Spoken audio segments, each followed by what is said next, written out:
I'm now going to demonstrate donning and doffing PPE.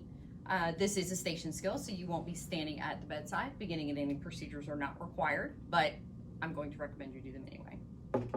Hi, Mrs. Smith. My name is Patty. I'm here to put on my PPE. Is that okay? I see your bed's locked in its lowest position. Your call bell is within reach.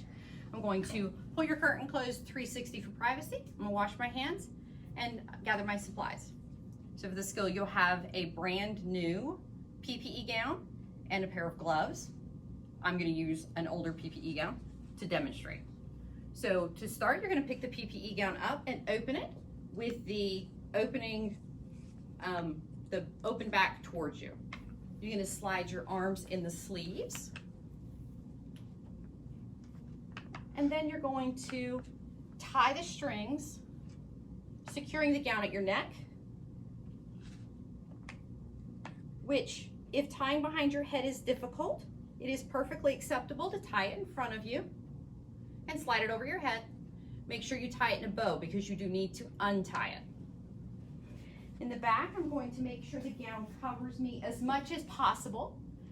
The gowns are one size fits all, so it may not meet in the back, and that's perfectly fine as long as you try to get it as much coverage as possible. Again, I'm tying this in a bow. You can tie this behind your back or to the side if tying behind your back is impossible, but you cannot tie it in front. You have to tie it behind you or to the side. Next, I'm going to apply my gloves. And when I apply my gloves, I'm going to make sure that the cuff of my gown is tucked up inside the cuff of my glove. Do the same procedure on the other part. So I have successfully donned my PPE. Now I'm going to remove my PPE. I'm going to grab the palm of one glove and remove it. This is how all gloves should be removed.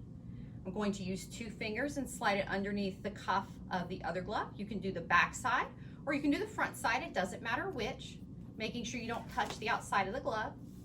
I'm going to remove those and put them in the trash. I'm now going to reach behind me and untie.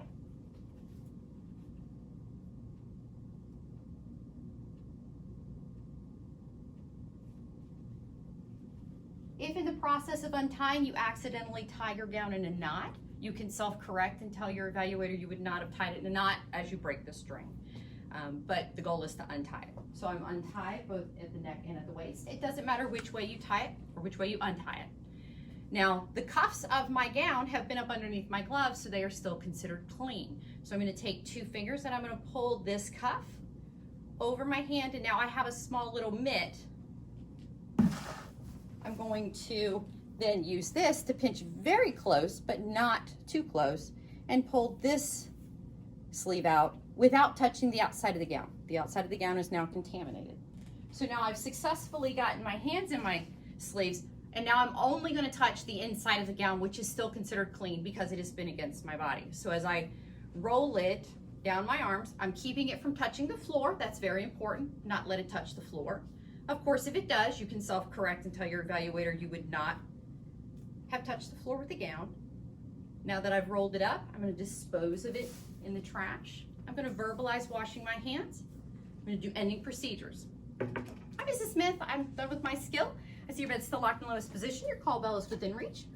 I am going to open your privacy curtains now, and I'm going to wash my hands. My task is complete.